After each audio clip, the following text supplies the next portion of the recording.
अस्सलाम वालेकुम dear students, I am your teacher Hafiz Rashid. उम्मीद है आप सब खैरियत से होंगे। आज की वीडियो के अंदर हम 9th क्लास की फ़िज़िक्स का चैप्टर नंबर 6 स्टार्ट कर रहे हैं, जिसका नाम है मैकेनिकल प्रॉपर्टीज़ ऑफ मैटर। जैसा कि हमारे पास चैप्टर का नाम है मैकेनिकल प्रॉपर्टीज़ ऑफ मैटर, तो यहाँ पे एक वर्ड जो है वो मैटर इस्तेमाल हो रहा है। इसको हम समझते हैं कि ये क्या चीज़ होती है। बच्चों, हमारे इर्द गिर्द मौजूद तमाम चीज़ें मैटर है।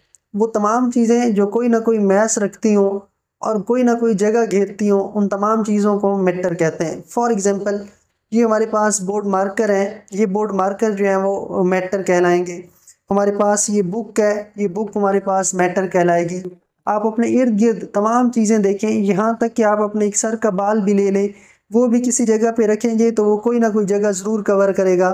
तो वो तमाम चीज़ें जो कोई ना कोई जगह कवर करती हैं और कोई ना कोई मैस रखती हैं, तो उन तमाम चीज़ों को हम मैटर कहते हैं। इसकी डेफिनेशन पढ़ते हैं।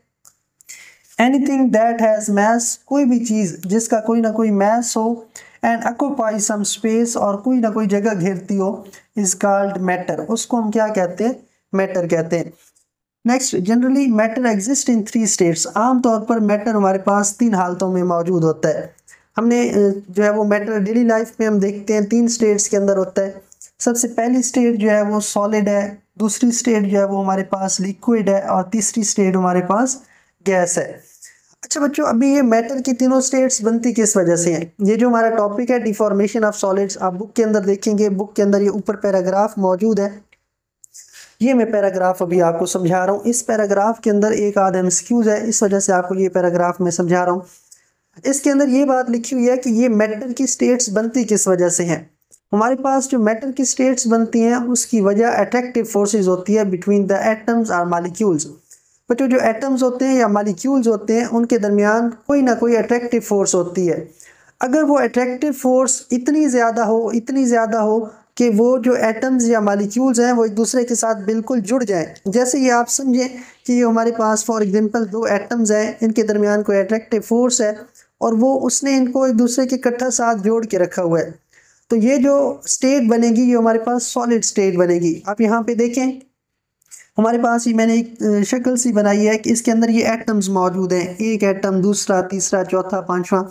हर एक एटम जो है वो दूसरे एटम के बिल्कुल साथ जुड़ा हुआ है। तो ये जो स्टेट है ये हमारे पास क्या होती है? सॉलिड स्टेट होती है। तो हमने ये बात समझी कि सॉलिड स्टेट के अंदर एटम्स या मॉलिक्यूल्स एक दूसरे के बिल्कुल करीब करीब होते हैं, और होते किस वजह से हैं? अट्रैक्टिव फोर्सेस की वजह से। दूसरी स्टेट हमारे पास लिक्विड स्टेट्स है। लिक्विड स्टेट के अंदर जैसे आप पानी देख लें, उसके अंदर वो चीज़ जो है वो हमारे पास बिल्कुल मॉलिक्यूल्स या एटम्स जो होते हैं वो बिल्कुल करीब करीब नहीं होते, बल्कि थोड़े थोड़े से फासले पे मौजूद होते हैं। तो जब वो स्टेट जिसके अंदर एटम्स या मॉलिक्यूल्स कुछ कुछ फासले पर हों, तो उसको हम क्या कहते हैं? लिक्विड। जैसा कि पानी हो गया, आप जो है वो कोई शहद ले लें, ये हमारे पास जो है वो किस एग्जाम्पल में आएगा? लिक्विड में।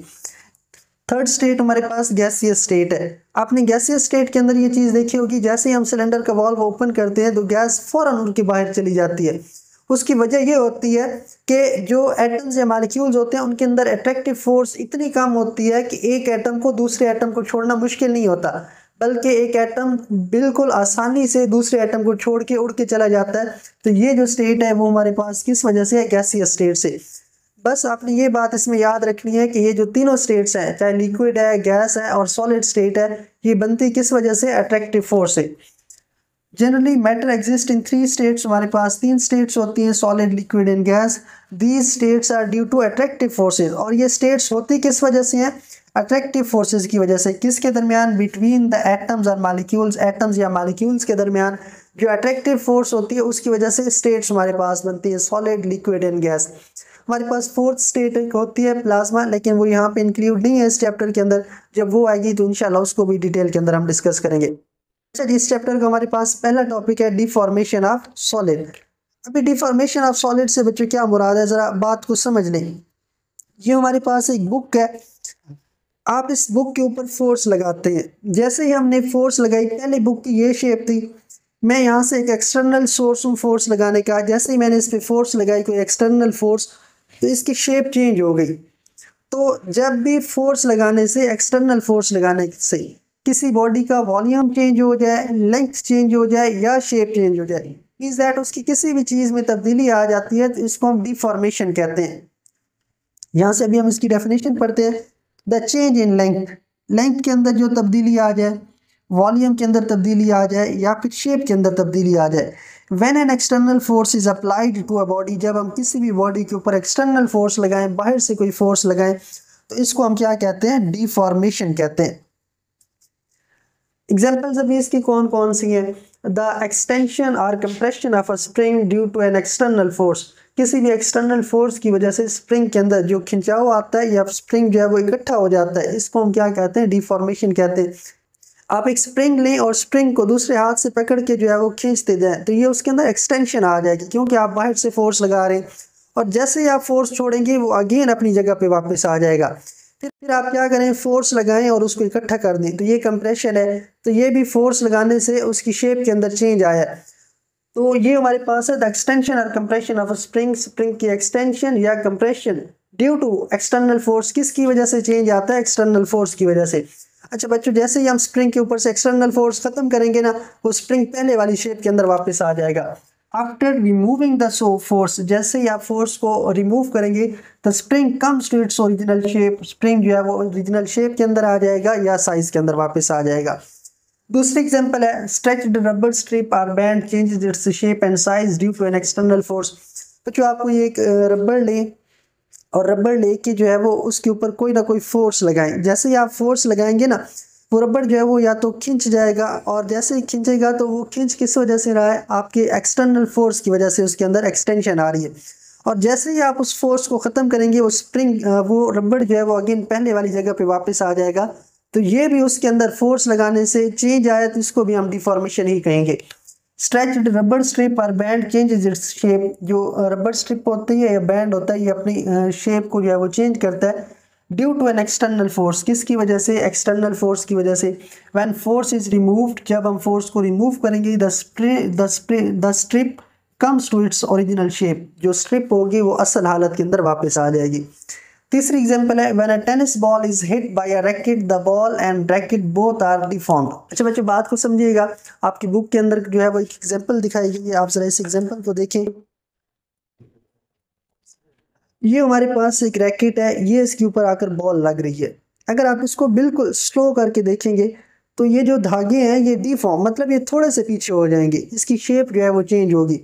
इसी तरह अगर आप इस बॉल को तवज्जो से देखेंगे और स्लो करके देखेंगे, तो आपको महसूस होगा कि बॉल की शेप भी जो है वो कुछ लम्हे या कुछ टाइम के लिए जो है वो डिफॉर्म हुई है। तो ये इसके अंदर भी डिफॉर्मेशन का प्रोसेस हो रहा है एक्सटर्नल फोर्स की वजह से।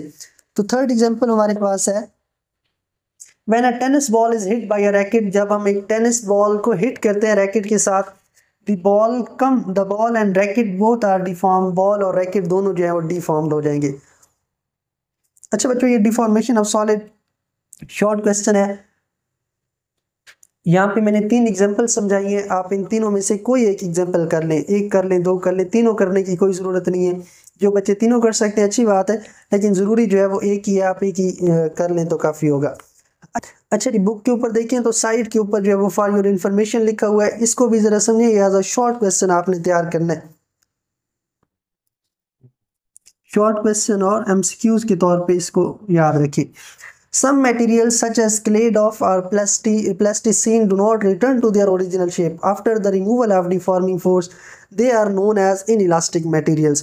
बच्चों, कुछ मटेरियल्स आपने ऐसे देखे होंगे जिनके ऊपर जब हम फोर्स लगाते हैं उनकी शक्ल चेंज तो हो जाती है, लेकिन जैसे ही हम फोर्स ख़त्म करते हैं वो दोबारा अपनी पहले वाली शेप के अंदर वापस नहीं आते। ऐसे मटेरियल्स जो अपने पहले वाली शेप के अंदर वापस नहीं आएंगे उनको हम कहते हैं inelastic materials. Some materials such as clay, जैसा कि हमारे पास कुछ मटेरियल्स हैं जैसा कि क्ले कहते हैं, बच्चों को भी आपने देखा होगा, वो उससे जो है वो खिलौने वगैरह या कुछ ना कुछ बना रहे होते हैं, क्ले जो होती है। और प्लास्टिसिन, ये भी उस तरह का एक मटेरियल है, do not return to their original shape, वो अपनी असल हालत के अंदर वापस नहीं आते after the removal of deforming force, जब उनमें से डिफॉर्मिंग फोर्स को हम ख़त्म करते हैं। They are known as inelastic materials, ऐसे मटीरियल्स को हम इन इलास्टिक मटीरियल्स कहते हैं, मतलब जो ऐसे मटीरियल्स जो फोर्स को ख़त्म करने के बाद अपने पहले वाली शेप के अंदर वापस ना आ सके। यहाँ से 2 डेफिनेशंस बनती हैं। एक इलास्टिसिटी और दूसरी plasticity. Materials can change their shape when a force is applied. बच्चों जब हम किसी भी मटेरियल के ऊपर फोर्स लगाते हैं, materials can change their shape, material अपनी शक्ल तब्दील कर सकते हैं। When a force is applied, जब इनके ऊपर फोर्स लगती है, and will return to their original shape, और वो अपनी पहले वाली हालत के अंदर वापस आ जाते हैं after the removal of force, force को रिमूव करने के बाद। ऐसे मटेरियल्स जिन पे आप फोर्स लगाएं तो उनकी शक्ल चेंज हो जाए, और जैसे ही आप फोर्स खत्म करें वो अगेन अपने पहले वाली शेप के अंदर वापस आ जाए। ऐसे मटेरियल्स को हम कहते हैं इलास्टिक मटेरियल्स, और ये जो उनकी प्रॉपर्टी है, इस प्रॉपर्टी को हम कहते हैं इलास्टिसिटी। फॉर एग्जांपल स्प्रिंग ले लें, रबर ले लें, आप उन पे फोर्स लगाएंगे वो एक बार एक्सटेंड तो हो जाएंगे, लेकिन जैसे ही आप फोर्स खत्म करेंगे वो पहले वाली शेप के अंदर वापस आ जाएंगे। तो ऐसे मटेरियल्स को हम कहते हैं इलास्टिक मटेरियल्स, और ये जो उनकी प्रॉपर्टी है, इस प्रॉपर्टी को हम कहते हैं इलास्टिसिटी। दूसरी हमारे पास डेफिनेशन है प्लास्टिसिटी। बच्चों कुछ मटेरियल्स ऐसे होते हैं जिन पे हम फोर्स लगाएं तो वो जो है वो शक्ल तो चेंज कर सकते हैं, लेकिन जैसे ही हम उन पे जो है वो फोर्स ख़त्म करेंगे वो अपने पहले वाली शेप के अंदर वापस नहीं आएंगे।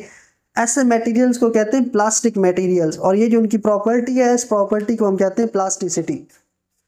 Materials can change their shape, material अपनी शक्ल तब्दील कर सकते हैं, but do not return to their original shape, लेकिन अपनी असल हालत के अंदर वापस नहीं आते। When the force is removed, जब फोर्स को हम ख़त्म करते हैं तो ऐसे मटेरियल्स को हम प्लास्टिक मटेरियल्स कहते हैं। एग्जाम्पल जो है वो पीछे अभी हमने पढ़ी है, क्ले हो गई, प्लास्टिसिन हो गई, ये जो है वो प्लास्टिसिटी की एग्जाम्पल्स है। अच्छा जी, हमारे पास लास्ट डेफिनेशन है elastic limit. It is a limit within which a body recovers its original length, volume और shape after the deforming force is removed. बच्चों आप लोगों ने ना ज़िंदगी में कहीं ना कहीं पे ये बात एक्सपीरियंस की होगी कि जब हम किसी रबर बैंड को, स्ट्रिप को खींचते हैं तो वो चीज़ खींचते चली जाती है, और जैसे हम छोड़ते हैं ना वो चीज़ अगेन वापस आ जाती है। लेकिन हम जब उसको बहुत ज़्यादा खींच के ले जाते हैं, ऐसे खींचते जाएं, एक पॉइंट ऐसा आएगा कि उस पर आपको ये बात महसूस होगी कि अगर मैंने इसको मज़ीद खींचा या तो ये टूट जाएगी, या फिर ये ऐसी शक्ल में आ जाएगी कि इसने अगेन जो है वो वापस नहीं जाना पहले वाली शेप के अंदर। ये जो पॉइंट होता है ना जहाँ पे आपको महसूस होता है कि मैंने इसको मज़ीद नहीं खींचना, यहाँ पे या तो ये टूट जाएगी या फिर ये परमानेंटली चेंज हो जाएगी, इसको हम कहते हैं इलास्टिक लिमिट। इस पॉइंट को हम क्या कहते हैं? इलास्टिक लिमिट कहते हैं। इट इज़ द लिमिट, ये वो हद है विद इन विच, जिसके ऊपर अ body recovers its original shape, जिसके अंदर बॉडी जो है वो अपनी ओरिजिनल लेंथ जो है वो रिकवर कर लेता है, वॉल्यूम को रिकवर कर लेता है, या फिर शेप को। कब? After the deforming force is remove, जब हम उसके ऊपर से डिफॉर्मिंग फोर्स को ख़त्म कर देंगे। Beyond the elastic limit, elastic limit के बाद चेंज बिकम्स परमानेंट, जब जैसे आप इलास्टिक लिमिट को क्रॉस करेंगे तो चेंज जो है वो हमारे पास परमानेंट हो जाएगा। ये अभी इस बात को ग्राफ से समझिएगा। ये हमारे पास जो है वो वाई एक्सिस है, ये एक्स एक्सिस है। एक्स एक्सिस के ऊपर हमने एक्सटेंशन दी हुई है, वो जो हम खींच रहे हैं ना उसकी लेंथ के अंदर इजाफा हो रहा है, वो एक्सटेंशन है। एक्स को हमने उसको हमने एक्स से ज़ाहिर किया, और ये मीटर्स के अंदर है। फिर फोर्स है हमारे पास जो न्यूटन्स के अंदर हम लगा रहे हैं। यहाँ से हमने शुरू किया, जैसे जैसे फोर्स बढ़ती जा रही है तो वैसे वैसे जो है उसके अंदर एक्सटेंशन भी बढ़ती जा रही है। बच्चों ये फॉर एग्जांपल एक पॉइंट है कि जहाँ पे हमें ये बात महसूस हुई कि अभी अगर मैं फोर्स बढ़ाऊंगा तो ये चीज़ परमानेंटली चेंज हो जाएगी, दोबारा वापस नहीं जाएगी। ये जो पॉइंट है ना, इस पॉइंट को हम क्या कहते हैं? इलास्टिक पॉइंट या इलास्टिक लिमिट कहते हैं। इस पॉइंट को हम क्या कहेंगे? इलास्टिक लिमिट कहेंगे।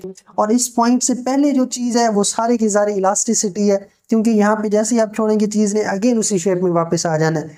और इस पॉइंट के बाद वाली जो चीज़ है वो हमारे पास क्या है? प्लास्टिसिटी है। मैंने वो यहाँ पे लिखा नहीं है, आपकी बुक में नहीं लिखा हुआ, तो इस वजह से यहाँ पे बस ये याद रख लें कि इलास्टिक लिमिट से पहले जो होती है वो सारी की सारी इलास्टिसिटी होती है, और इलास्टिक पॉइंट के बाद जो चीज़ होती है वो हमारे पास प्लास्टिसिटी होती है।